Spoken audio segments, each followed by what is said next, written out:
Hello, everyone, and welcome back to another episode of Legends Only. Your weekly... Keep it in. Yeah. Your weekly... Keep it in, part 2. Your weekly pop culture podcast where we talk about legends Only. And today, we will be discussing a legend... I keep fucking up. And today, we'll... Girl, find the note. Find the note. Whatever. And today, we will be discussing a legend who is underrated, underappreciated, but still very iconic, at least to me. Yes. And And to to- many the world over. And to you, And to me. and to gays all around the world. All around Twitter. Today, we will be discussing the legendary... We're talking about Heidi Montag. Yeah. So get to the point. Here we go. Yes, we will be discussing Superficial, the album by Heidi Montag, which is celebrating its 10-year anniversary. This month, Yeah. January 2010. If you can believe, we kicked off the 10s with Heidi's Superficial, really setting the bar for what was to come. Yeah. I mean, I'll Do It was my number one most played of what? Like 2018? yesterday. Yeah. Yeah. When we did our Spotify Wrapped in Red promo video. Yeah, it was like either 2019 or 2017. Heidi Montag, I'll Do It was my most played. Not everyone can say that they have an album that stands the test of time like that. No, they really can't. Some would call it a classic. Some would. That person would be me. Yes. So yeah, So let's take it back. let's just like we go did on back, just like our Britney back Bitch podcast. to the beginning. That's right. Which, you know, that song plays into her story. Sure does. Laguna Beach. The scene, Laguna Beach.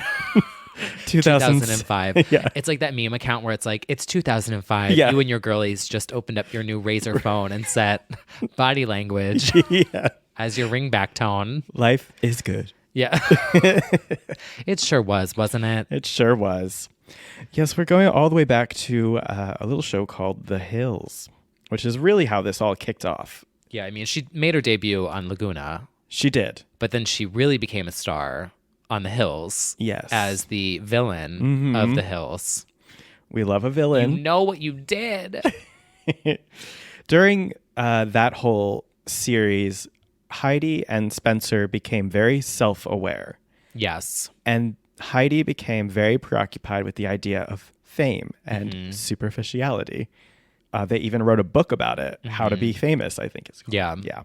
I mean, they truly are like the most legendary, some of the most legendary villains in reality TV history. Yes, they knew exactly what to do and how to Yes. manipulate and how to act.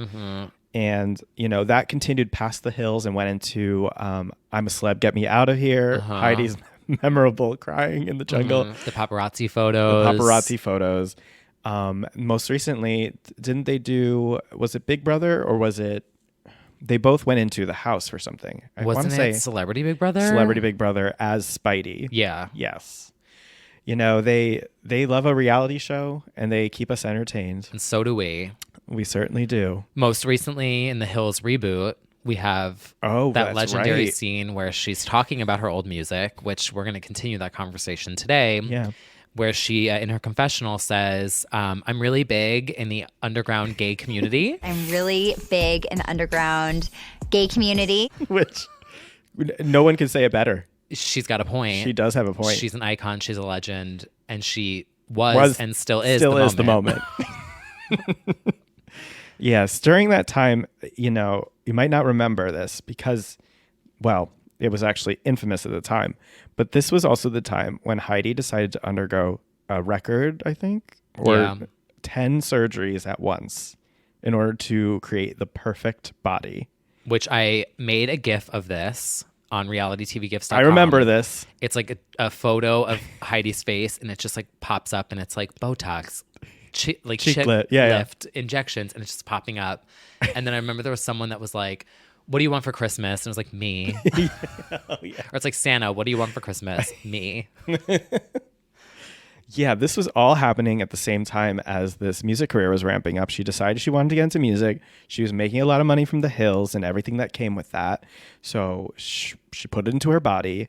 She later says that was a mistake, that especially doing it all at once, that the doctors were like, the doctors should not have been allowed to do that, and that it was a horrifying experience. I bet. I still remember the people spread that showed in depth like everything she had done and like the before and after shot and everything. And that interview where she's like talking about how big they were, I want them to be like a Gene or something like that. Like it was like a very memorable moment. And that, like, I feel like this doesn't happen anymore in like pop culture. Like it was so like trashy. I just think of like Fox, early 2000s, like reality TV shows, like that whole culture, TMZ, Britney scandals. Also, people don't really. So like she was bashed back then for getting all the surgeries and it was very negative.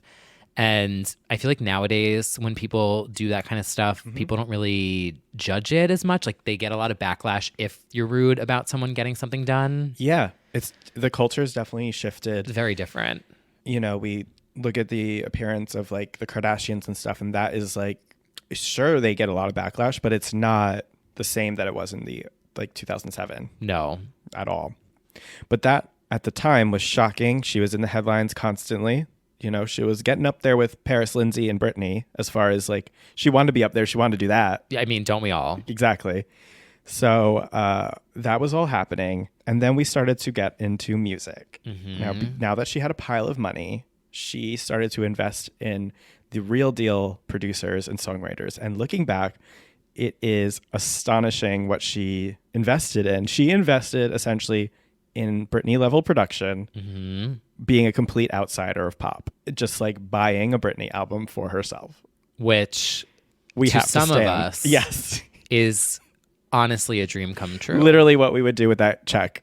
Like we have joked before about how I stan queens of pop who are trying to be Britney, like Trisha, Heidi, Paris. I have to support because I would do the same fucking thing. Absolutely. And there was no subtlety. It was just so clearly an attempt to be on that whole Blackout vibe, which we have to stand. We have to. In fact, her first song that she put out with a video was called Blackout. I liked Blackout, actually. Me too. Highly panned. I remember it premiering. Like I remember like the Perez Hilton post. I remember all of that. Yeah. Having to watch it with that fucking watermark and stuff. Fun fact about that song, if you didn't know, Taylor Momsen wrote that at age 8. For some reason, it was published, got in publishing. She had no idea that Heidi snagged it. And so a year later, someone asked her in an interview, like, why she wrote a song for Heidi Montag. And she's like, I wrote that when I was 8. What are you talking about? Like, had no idea. She was so weirded out by the whole thing, which is even more iconic. So that comes out. And I still remember the video. She's in a bikini on the beach. So, you know, the video was very straightforward. It was, you know, Heidi, a day at the beach. I assume Spencer shot that. Yeah. Great cinematography, great gowns, beautiful gowns. Just, you know, there wasn't really a plot thought through there. And also it was going to be panned no matter what. Yeah. That's, you know, that was Blackout. And then we started to get new songs leaking / being released, but really they would leak. Like, I feel like a Heidi song always just showed up. I don't think that was the era of leaked songs. Like absolutely. Blackout, Britney, Blackout, half demos. of it was out already. More of it was out. Yeah, this was like a way to get press. It was really to leak a song. Like this was truly the pinnacle of like invasive, like taking songs, taking pictures up skirts, like just driving around in your car with your CD blasting so that rebellion. People would be like, oh my God, I'm shaking. What song is that? It was such an iconic era of pop culture. And now that's why all the Gen Z babies make their like TikTok and IG stories of like Motorola Razors and stuff, like pretending they're in 2007. It's like, sorry, sweetie, we lived through that. Yeah, you're welcome. You're welcome for that culture. I never had a razor. Did you? No. I thought from the get-go they looked like they were shitty, like service-wise. Yeah, I had the it was like an LG. It The like clam. it was like a clam, Yeah. but it flipped open and had 2 speakers. Okay, and I remember that the one. full keyboard. Yeah. Um. I was just the chocolate. I was the like it was like the swivel one that opened up, like Oh, switchblade. I never had the what was the other really famous one? The Sidekick. The sidekick, right? I never had that one either. That was like Paris and Lindsay's like that is synonymous with them and like fighting over sidekick text and like those texts leaking. Right. I also had one of those Cybicos. Do you remember that thing? No, I don't know what the Cybico is. It was like Cybiko, and it was no. like this little, like it almost looked like a Game Boy with an antenna. Oh God. And I remember you could like text people that were like nearby, and it was so revolutionary. Oh, Oh my God. I had an early BlackBerry too. Oh Yeah. yeah. See, I never did that. Yeah, I felt very important. Yeah. Anyway, so we get at this time we're starting to get sprinklings of songs beyond Blackout. We get Higher and No More. No More has a very iconic cover even now on streaming of her weeping on a chair. Which, during this time, they would plant stories in the press and then plant paparazzi pictures. So like when Heidi was sad, I think she was fighting with her mom, I want to say.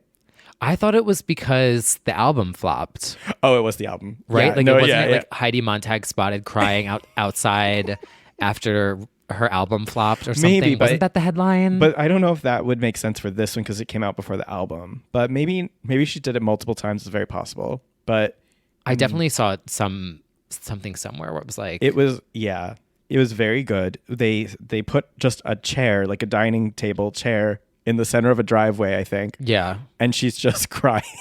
It's candid, though. Her staged paparazzi photos may be on the same level as like Courtney Stodden's pumpkin patch photos, definitely. Yes. Like they have the Christmas tree ones. Yeah. The pumpkin patch ones. That's talent. The crying ones. Yeah. I remember when those pictures came out of her crying and everyone just like, oh no, they didn't was the thing then. And everyone's like, can you fucking believe this? I also love the video. It's one of my favorite GIFs to use where she's DJing and like hair flipping and dancing like on the pole. And then she has her headphone, which we have on right now. So I'm basically that GIF where she's like, someone listening will know the GIF I'm talking about. Okay, so Heidi says when the pictures came out, let's see, in 2008, she was posing on a chair, but also being cradled by Spencer and just weeping because of negative reviews of the Higher video. Well, okay. So, wow. It's so good. You really have to, if you haven't seen them. The photos are great. The photos are so good. The negative press about the video is warranted. I mean, I stand, but like it is. So for the Higher video, she's also just on the beach. In a pink bikini, just like running around. She put her heart and soul into that, you could tell. So she comes out with No More and she's crying on the chairs. Really quite a moment in pop culture. But she soldiers on, which is really the takeaway.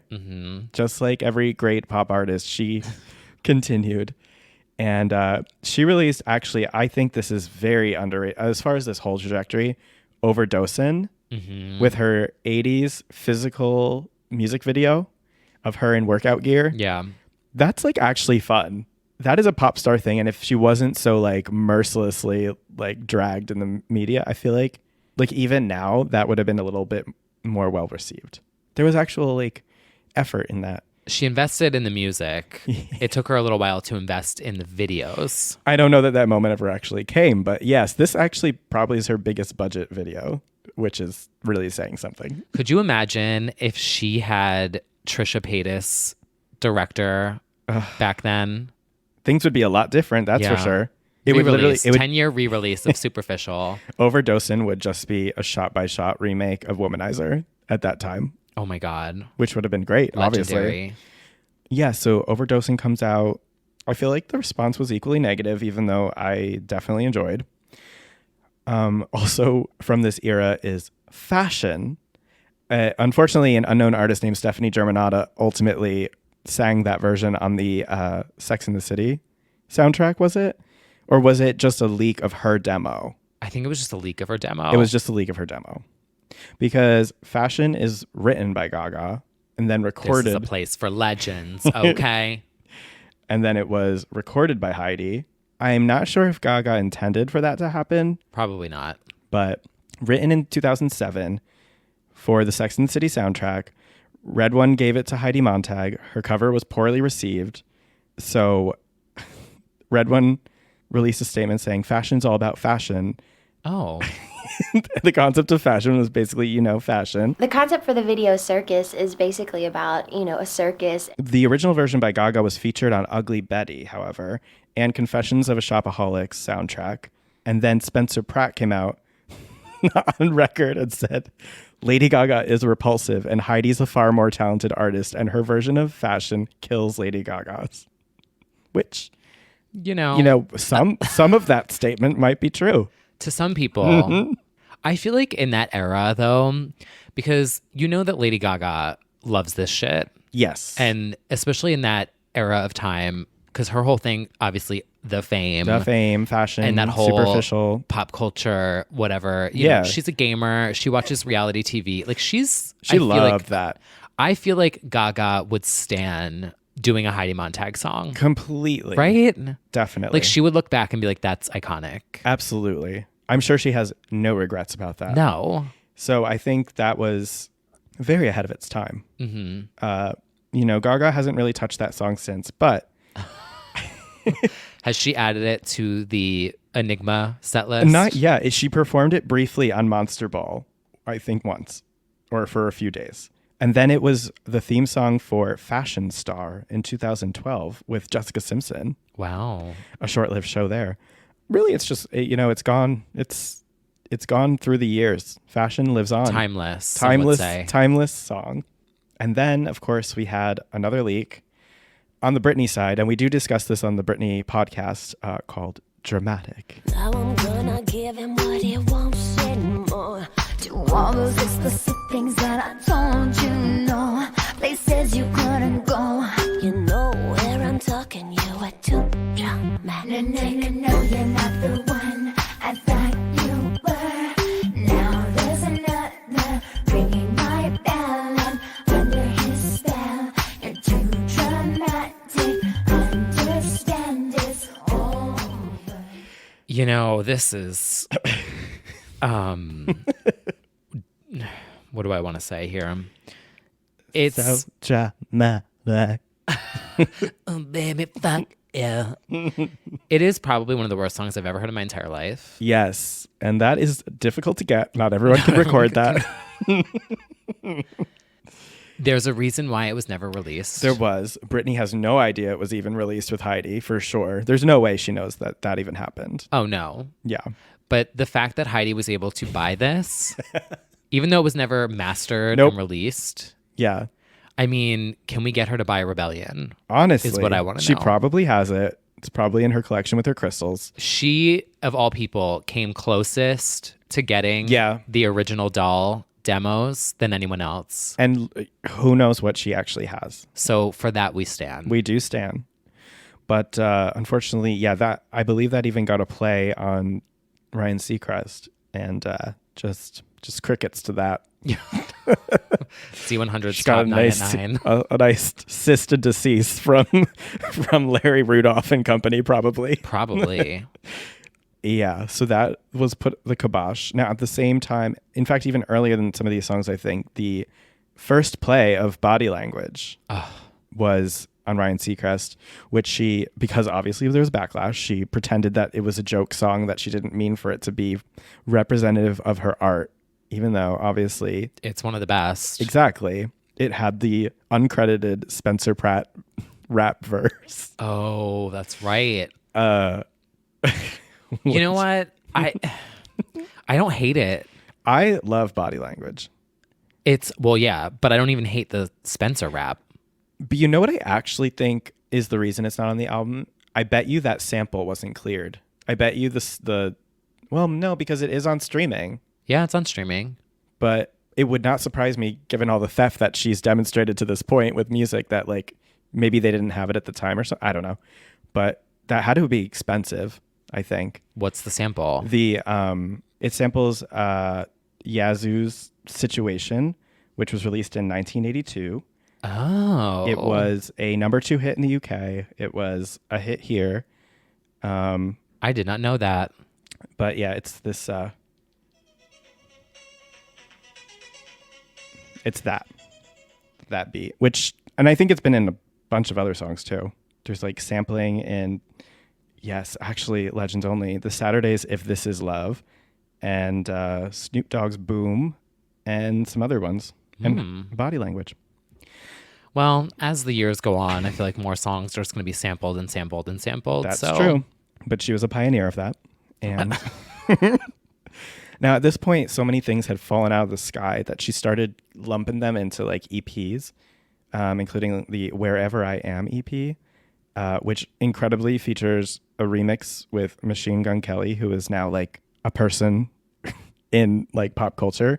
But that was probably one of his first gigs ever, which is, you know, I love that though. I love when there's like a rap verse from somebody who eventually becomes somebody, right? Unlike something hilarious at first. And then they have to look back on their catalog and be like, I mean, Lipstick. For people like us to bring up. Yeah. Lipstick Luxury, Jeffree Star, Nicki Minaj. She's got a point. Literally the first feature on, I think, like a major label-ish situation. I'm Nicki Minaj and that's Kesha. Yeah, so she starts putting together EPs. Now we're getting close to the album release, but before that, we have a performance that really sets the tone for the era. Yeah, this is a legendary moment in pop culture. It really, really is. So legendary that we even have the leaked rehearsal footage, like 2 takes of it, I think. Yeah. It is nowhere to be found on the internet No. except for here. Yes, she was asked to perform at the 2009 Miss Universe pageant. Who Difficult better? to get. Yeah. Performing Body Language. Now, to provide the music with her hit single, Body Language, she's a celebrity. Get her out here, Heidi Montag.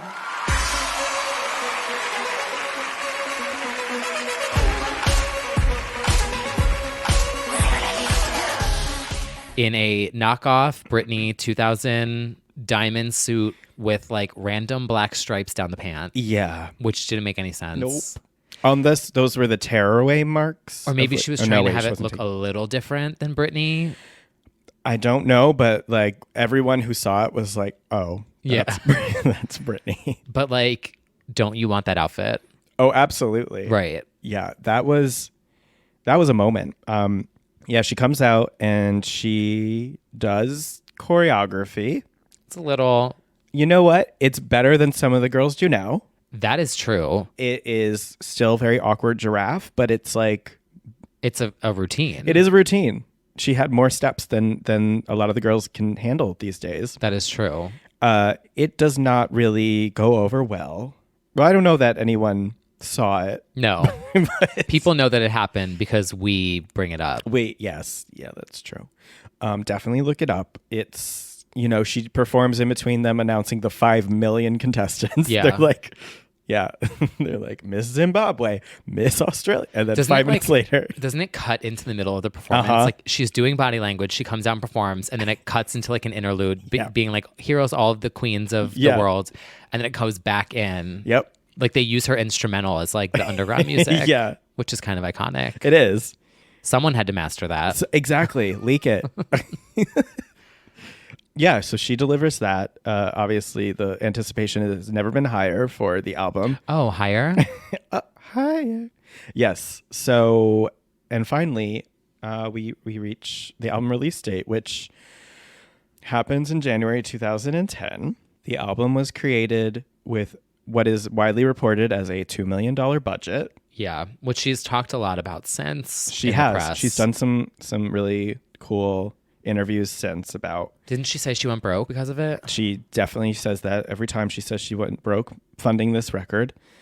She eventually drops it in January And the critical reception or the commercial performance is allegedly 1,000 copies sold on the first week. Which is difficult to get. Not everybody has that. Which literally, that's hard to do. That's number 41 on the Heat Seekers albums chart, which means number 141. Which, like, at least it was on a chart. was it even pushed out though? Like, I feel like, I also think it was one of the first was it even printed? digital. Yeah, like I feel like it was one of the first digital albums. So pioneer, she kind of led the streaming revolution. Right. Beyonce's shaking. Yeah. It did not earn back the $2 million that she spent on the production. Until this week, it will. Until this week. Because you're all going to go and stream Gonna it. go stream it. And then she'll make back everything that she spent 10 years later. The songs were downloaded 6,000 times during the first week of release, with none of them charting.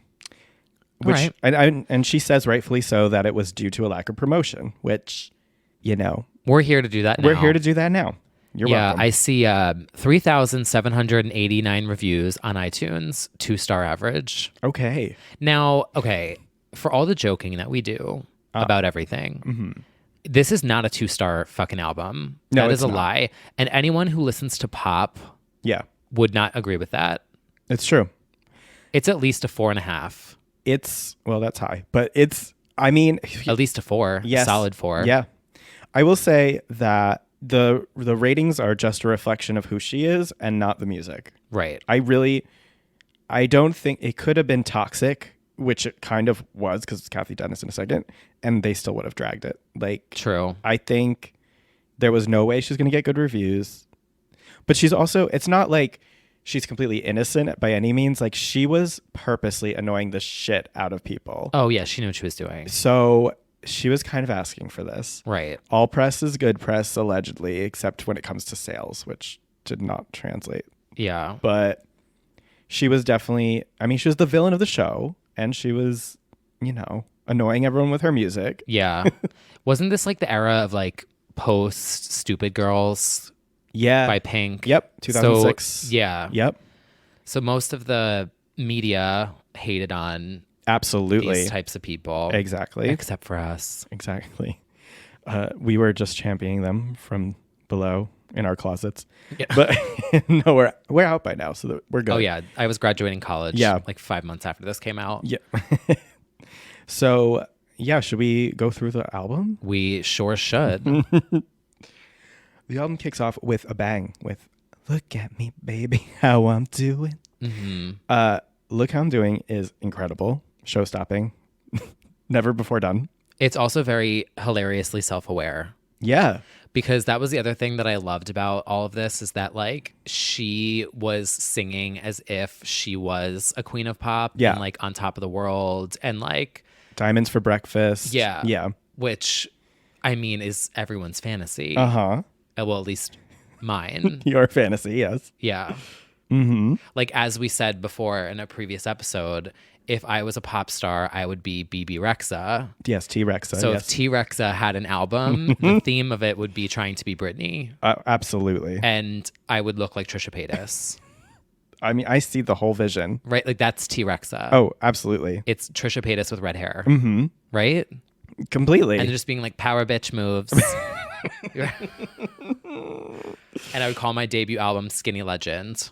You have the full marketing strategy for this down. Well, when I'm out of a job. $2 million, Kathy Dennis. Yeah. Hey.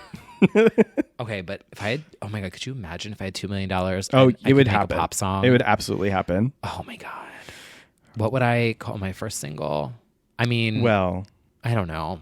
Yeah, it's hard to say. I mean, I on the album would be the song "Yeah" featuring Paris. Yeah, for sure. Mm-hmm. Clown, Skinny Legend. Mm-hmm. That would just be all my song titles. It's true. Okay, back to the music. Yeah. This isn't about me, but it kind of is. Yeah. Now, Look How I'm Doing is the one that actually. No, maybe Superficial is the one that had the video. Yeah. Yeah. Look How I'm Doing kicks off the album. Great song, written by Kathy Dennis. Now, y'all, that's an actual legend. Mm-hmm. She wrote Toxic, Sweet Dreams, My LAX for Rachel Stevens, which is supposed to be Britney's comeback to Cry Me a River. Like, she is that pop girl. Steve Morales, it's no joke to have these names on her music. And it is a Britney level record. Mm-hmm. That's the thing is you could put Britney on all these tracks. Absolutely. Yeah. Look How I'm Doing It definitely is one of my favorites from the album. And it just keeps going into Turn Your Head, which, an actual Britney song for sure. Literally. Blackout era Britney. I mean, if you liked Britney Jean, which like isn't... That's a choice that you might have. Okay, that's not where I was going with that. What I meant to say is like Britney Jean is not Britney. Mm-hmm. And like neither is this. Right. But like you could just close your eyes and pretend that it is. And turn your head. Yeah. Like I've played like Freaky and I'll Do It like out before and people are like, oh my God, I love this Britney song. And I'm like, I know, right? It's so good. Turn your head totally. Just turn your head. Keep the dance floor lit. Yeah. It's incredible. This just makes me want to, I'm going to listen to the record after this again. Every time that song, that's good. Yeah. Well, it's funny you say that because I tweeted last week. Yeah. I quote retweeted Troye Sivan and it was like, because he had said, in this house we don't listen to anything but pop perfection. I was like, me listening to Superficial. But actually. And then you texted me and you were like, oh my God, do you want to do a deep dive? I was like, yeah. The timing, the stars aligned, mm-hmm. Pop excellence jumped out. The next song, Fanatic, is the only official single, I believe, from the album. Oh no, Superficial was the single. Superficial, and then I think Fanatic was supposed to be... It was supposed to be single 2. That's what the note was. Yeah, it was supposed to be single 2, but shockingly, the reception was not positive enough to warrant a second single. But, maybe she will release it 10-year anniversary. You never know. Fanatic is more like a bubblier, like... It's even more like... I don't know how to describe it. It kind of reminds me of... Britney anticipating-ish, like oops sound going into like Britney with the electronic, bubbly pop. Yeah, even like Brave New Girl-ish. Right. He would eventually, the producer Cool Kojak would eventually reunite with Britney on Hold On Tight, which is a different vibe than this one. Oh, Hold On Tight spelled T-I-T-E. T-I-T-E. Yes. And some additions. I'm aware. Yeah.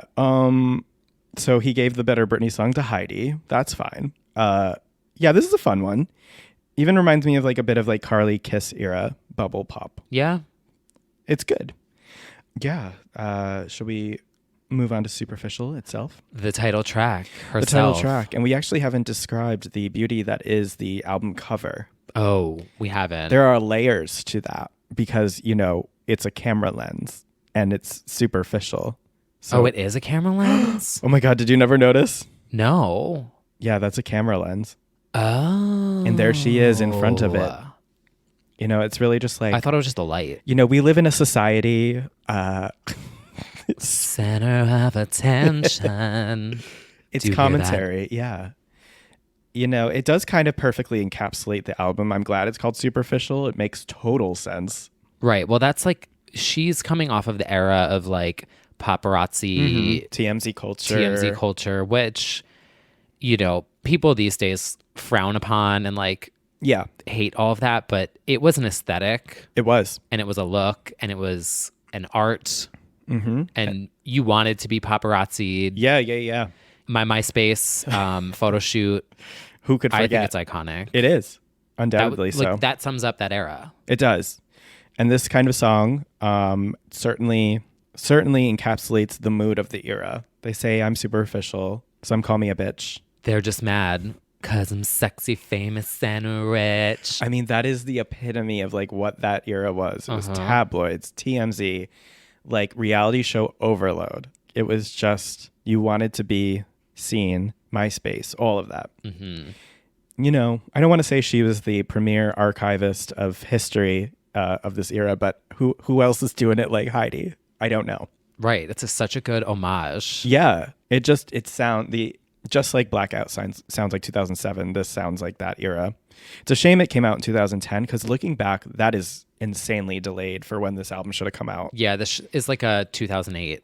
For sure. And it sounds like it. Yeah. Because by 2010, we were getting into Hold It Against Me and that Pop era. changing. Pop was already changing.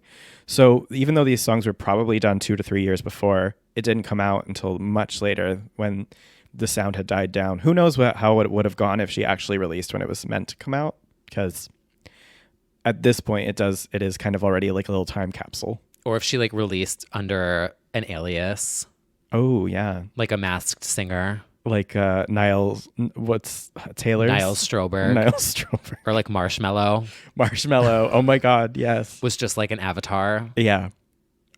She'd be the Hatsune Miku It's just me, of America. Heidi. There's still time. There's always time. You're never too old to start a new dream. It's so I think true. I posted that on my Instagram the other day. Oh, you did? So corny, but you know what? It's true. Now, the next track, More is More. More MILF. More Give me MILF. more. Oh my God. That's true. This is actually, shockingly, her only, it did chart. This song charted. Number 50 on Billboard's Hot Dance Club Songs in July 2009. So give it up for Wow. her. She's a charting artist.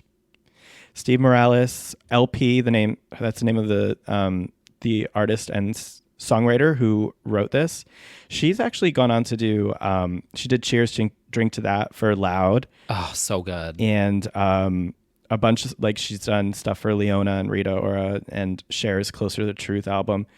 She's part of a certain circle of songwriters that do great things. So More is More, released April 3rd, 2009. You know, it's about going to a club with friends. Yeah.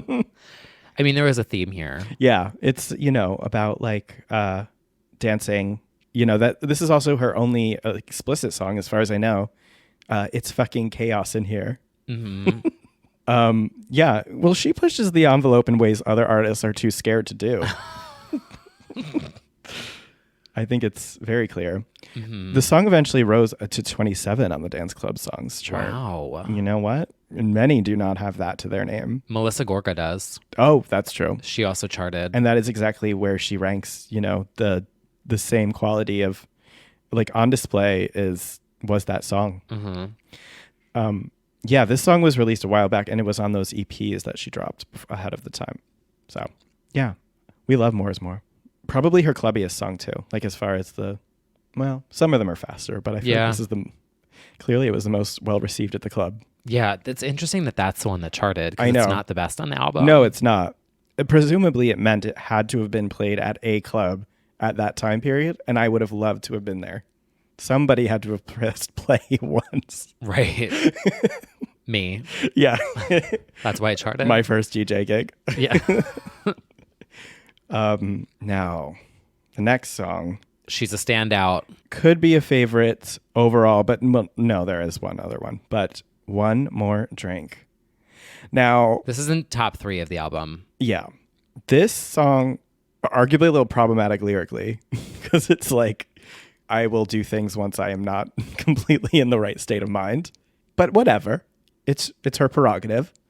Did you know? Co-written by Dawn of Danny Kane. Wow. Crazy. Yeah. And this is after Danny Oh. was, Yeah. right? It was right after Welcome to the Dollhouse. Yeah. 2008, I think that was.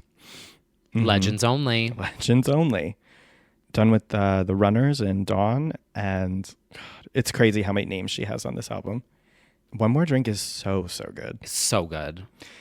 Yeah, it's about, you know, having a drink and then another. And then she'll be in love. And I'll be in love. I love the one note she hits where it's like, Oh. one more drink. It's so change. good. It's a key change. Whoever did that on that, on Whoever hit that button. whoever hit that button. It's gonna be so bad. Okay. You could hear them slide the note up on the auto tune. Goals. Pure pop excellence. Yeah. So if you, if you've made it this far into this episode, I feel like you're already in with us. Right. But if you only want to give this album just a minute of your time, Yeah, a skim. start here. Yeah, honestly. Well, start. like, Yeah. maybe at least, you know, look this how is I'm one of doing. them. But then, yeah. And then next up, we have a song called "Twisted," which is probably the most angsty on the album. Oh, by far. She's got layers, and one of them is being a rock goddess. Yeah. And Twisted, I will say seriously, like, I did not expect those vocals. She is yelping. Yeah. Like, I mean, she sounds crazy, but like, it's kind of a serve, like, as far as vocally. She's got a message. She has a message. This would easily sit well in Lindsay Lohan's Speak. Ooh. Totally. Pop rock. Even Hillary's album in 2003. Yeah. Yep. Very pop rock, angst, electro pop rock. Oh, Speak is so good. It really is. When are we going to do that deep dive? Oh, very soon. 2004 was it? Yep. Almost. So in 2024, we got you. Almost 20 years of Speak. Jesus. Oh my God. Oh. Yeah. Twisted, I would say, is the most surprising song on the album. Yeah. It definitely takes a little twist. It does. Evanescence See what I did is there? shaking. Next song up is called Hey Boy. This is not my favorite song. Yeah, no. This is probably the most forgettable. Yeah, it is. But it's still not bad. Yeah. It's interesting how like it takes a little twist with Twisted. Yeah. Into like a more angsty-ish There's moment. guitars. When she's taking us on a journey here. Yeah. And then it picks back up. It does. But this one's, Yeah, it's she's the intermission. There's a boy and she's like, hey. And yeah. so that, that's how you know. But then we get, I think, the most experimental on track 9 with My Parade, which has like the weirdest. It's not Gwen Stefani, but like Baychella's shaking.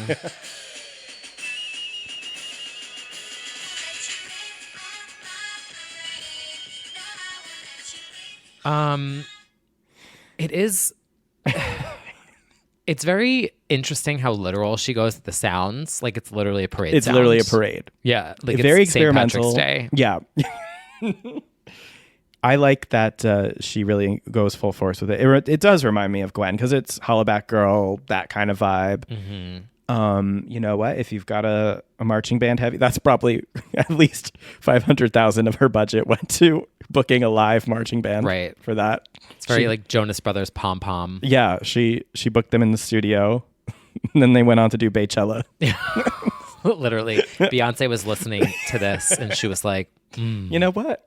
She's got a point." Yeah, she's got a point. That was an awful Beyonce impression. Yeah, I don't hate it though. I don't either. It's like not as. I mean, Hey Boy, I'm like, eh. Yeah, but this one, yeah. It's just left lane. It's just she decided to take a chance. Well, with $2 million, you might as well experiment, right? Exactly. Take a chance, make a change, go broke. Go broke. And break the bank. I will say this album is more experimental than Britney Jean. That's true. So there's that. There is that. Not also very hard to say at all, though. Fact. The next one we talked about, it's Blackout. Incredibly co-penned by Taylor Momsen at age 8. But then I think like brushed off by Kathy Dennis. I like this song. Like I think it's very pleasant, a very sweet, sort of like how I feel about Tila Tequila's. She has. Wait, I'm like. Oh.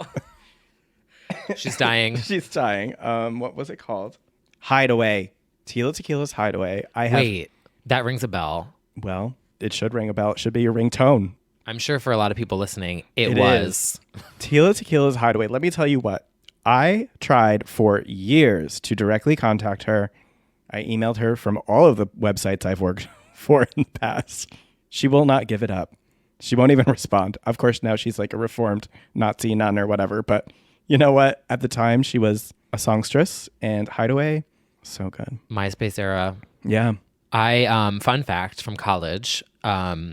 So I went to college here in New York, And there's a group of my friends that I'm still friends with that my nickname was Tila for the longest time. Oh. Because we were on the sidewalk and we were getting pizza or something, and Tila Tequila was standing on the sidewalk. Oh my like, God. Right there. Oh my God. And my reaction to seeing her standing there, I just stood there and I was like, Tila.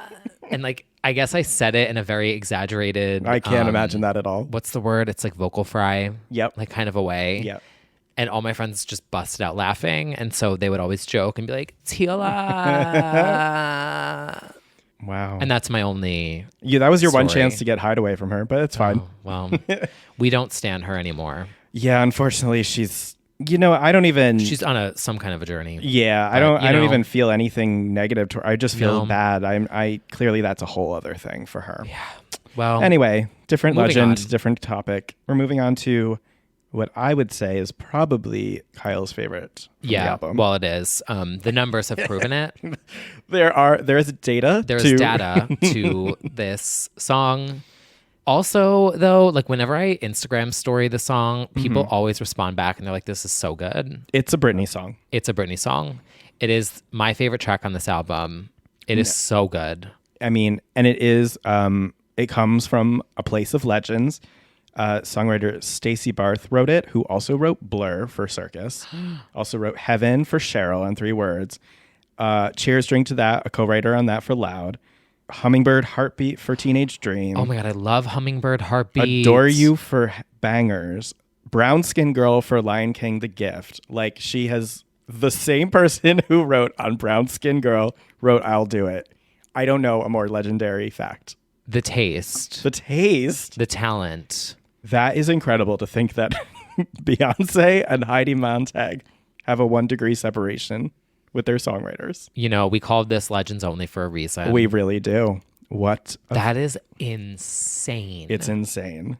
And it probably... I mean, she had to have written this for... like Circus era Britney. Right? Like, Totally. I feel like this has to be a Britney leftover. Yeah. I think like the lyrics probably got the axe because of course there's some really it's not the worst. Oh, not as far as like scandalous, but as far as cheese. Like unless they just I mean, Britney sang Inside Out and that's disgusting. right. You're still so opposed to that song. The conservative mommy jumps out when I hear Inside Out.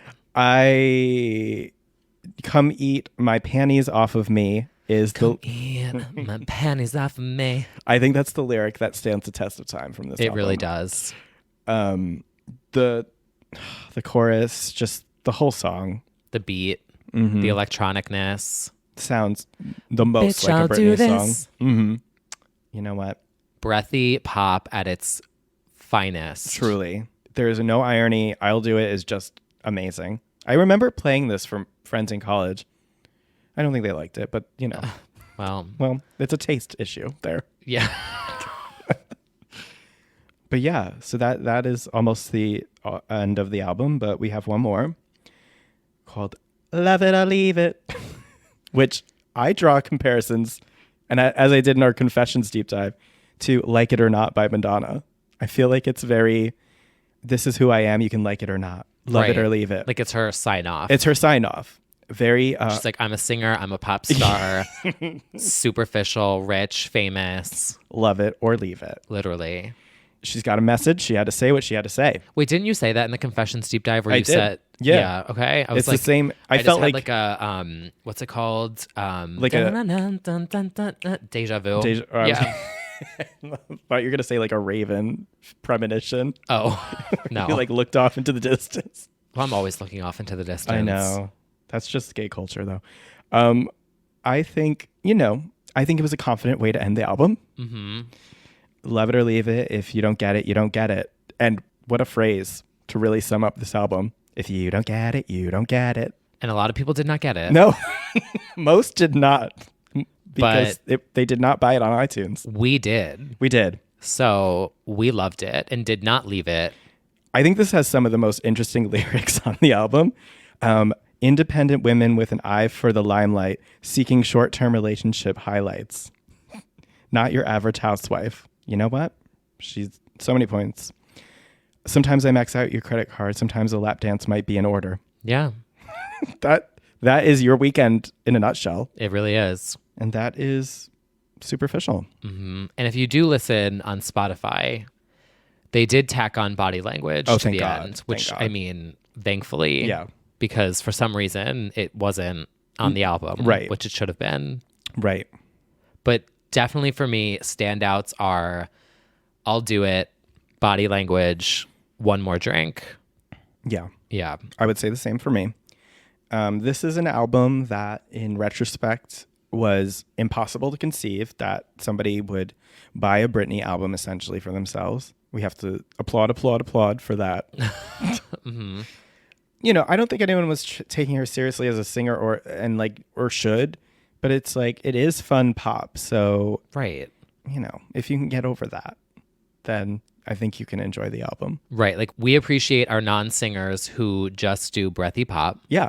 but then we also stan our Whitneys and Mariahs. Right.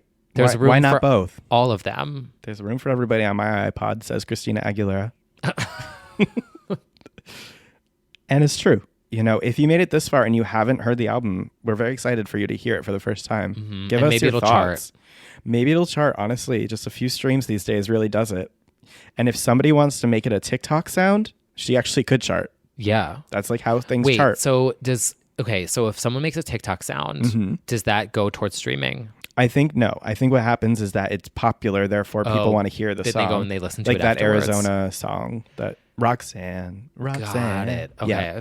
So then they're like, oh my God, what's that song from TikTok? And they go listen to it. Yeah, I'm Got pretty it. sure. Kind of like how I made the song from Peanut Butter Baby Chill Out that I used on Vine. Yes.